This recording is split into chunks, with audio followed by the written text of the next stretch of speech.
Hello students, मैं श्री दीपचंद चौधरी महाविद्यालय ललितपुर से आज मैं आपको कोशिका यानी सेल के बारे में बताऊंगी कि कोशिकाएं जो होती हैं वो क्या होती हैं। तो कोशिकाओं को हम केश वाहिनियां भी बोलते हैं। ठीक है, ये चीज़ आपको जाननी बेहद ज़रूरी है कि सेल जो है वो क्या होती है। ठीक है, तो जो कोशिकाएं होती हैं उन्हें हम क्या कहते हैं? केश वाहिनियां भी कहते हैं। ये जो धमनियाँ होती हैं या जो केश होती हैं ये बहुत ही विभाजित होते होते यानी ये टूटते टूटते क्या होती है, ये बहुत ही पतली और केश के समान या जो बाल होते हैं उनकी जैसी जो है वो दिखाई देने लगती हैं। और फिर यही धमनियाँ जो है पतली होने के बाद किस चीज़ का रूप ले लेती हैं? कोशिकाओं का। तो हम क्या कहते हैं? कोशिका जो है कहते हैं। और ये इतनी बारीक होती हैं और इतनी पतली होती हैं कि ये हमें जो है सीधे आंखों से जल्दी दिखाई भी नहीं देती हैं। और ये आपस में कैसी होती हैं? ये बिल्कुल जाली जैसे होती है, उसके समान ही ये जो है एकदम आपस में गुथी हुई रहती हैं। इनकी बारीकी का अंदाज़ा हम इस बात से भी लगा सकते हैं कि 1500 से 3000 तक की जो कोशिकाएं होती हैं अगर हम उन्हें एक साथ रख दें तो इनकी मोटाई जो है वो कितनी दिखाई देगी? सिर्फ 1 इंच के बराबर ही जो है इसकी मोटाई जो है वो होती है या दिखाई देती है। इसके बाद बात करते हैं कि ये कहाँ कहाँ पाई जाती है। तो ये शरीर के कुछ स्थानों को छोड़कर कौन कौन से, जैसे दांत होते हैं तो दांत में जो है कोशिकाएं होती हैं वो नहीं पाई जाती हैं। आंखों की पुतली की बात करें तो इसमें भी नहीं पाई जाती हैं। और जो त्वचा के ऊपरी भाग है इसमें भी अगर कहें तो इन्हें छोड़ करके बाकी जो है सारे शरीर में फैली ही रहती हैं। और कोशिकाओं के कारण ही जो क्रोध या आवेश या लज्जा के समय चेहरे पर जो है लालिमा जो है देखी जाती है। तो ये होती है हमारी कोशिकाएं।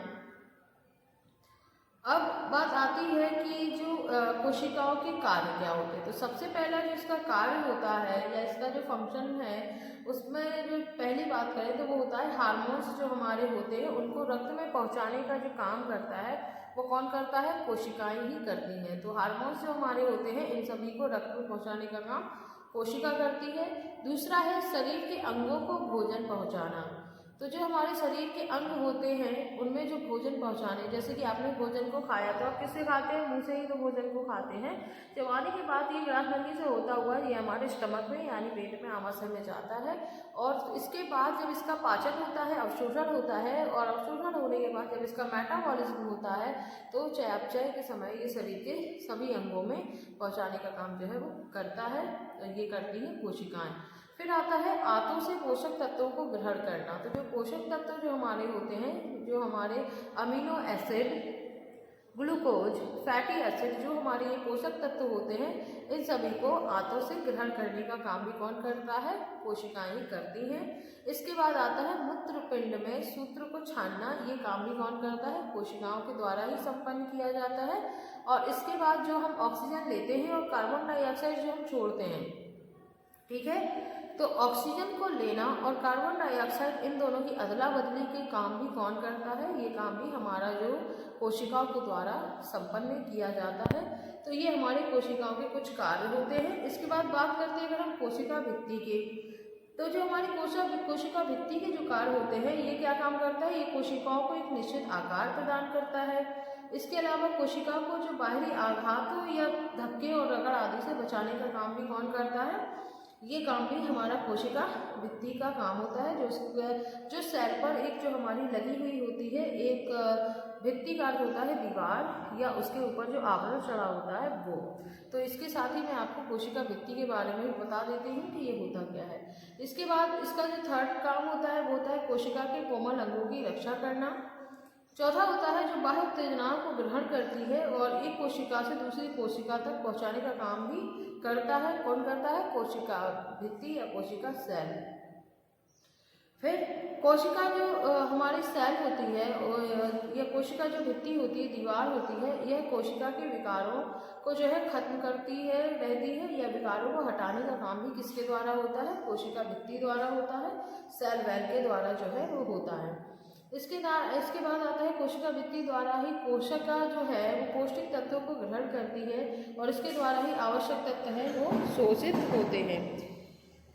तो अब बात करते हैं कोशिका भित्ति जो होती है वो सभी वस्तुओं को ग्रहण नहीं करती है, वह केवल आवश्यक वस्तुओं की ही भीतर जाने देती है। जैसे कुछ आयन जो कि हमारा खनिज लवण होता है उसको भीतर आसानी से प्रवेश करने का काम करता है। जैसे उदाहरण के लिए अगर हम बात करें फॉर एग्जांपल, तो जो पोटेशियम होता है वो क्या होता है, वो अंदर ही रहता है, लेकिन जो सोडियम होता है उसको वो अंदर नहीं जाने देती है। जो सेल वॉल होती है वो अंदर नहीं जाने देती है, बल्कि उसको बाहर ही रोक के रखती है। और ये जो समस्त क्रियाएं होती हैं वो कोशिका भित्ति की पारगम्यता के कारण ही जो है वो संभव हो पाती है। और बल्कि कोशिका भित्ति अनिवार्य तत्व को कोशिका से बाहर जो है वो नहीं जाने देती है, और साथ ही ये कोशिका के भीतर बाहर जाने वाले पदार्थों पर कोशिका भित्ति का जो है पूर्ण नियंत्रण होता है। इस प्रकार से अगर हम कह सकते हैं कि जीवन संबंधी क्रियाओं में कोशिका भित्ति की जो है एक महत्वपूर्ण ही भूमिका होती है, और ये जो है कोशिका का जो है कोशिका भित्ति का कार्य होता है।